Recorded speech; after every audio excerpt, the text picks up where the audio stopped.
I'm Maddie and I'll be showing you how to make 3D art using cushions. 3D plush art is really popular at the moment. You'll see it around on Pinterest, at markets, but people are often charging a bomb for them. We can show you how to make it super simple, super cheap.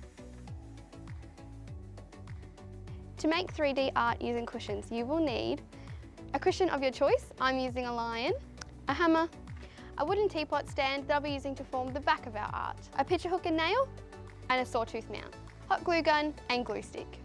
The first thing we need to do is attach the Sawtooth Mount to the back of the wooden plate.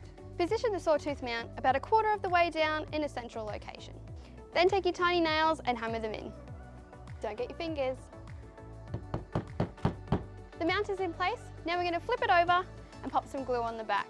This glue does dry quite fast, so you need to work quickly.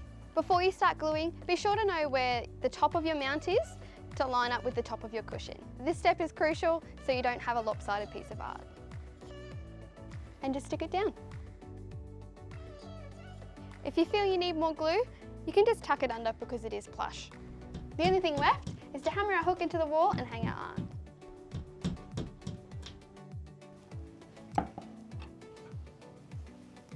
And there you have it, we have our beautiful art hanging on the wall. What a beautiful whimsy little touch to your kid's bedroom, they're gonna love it.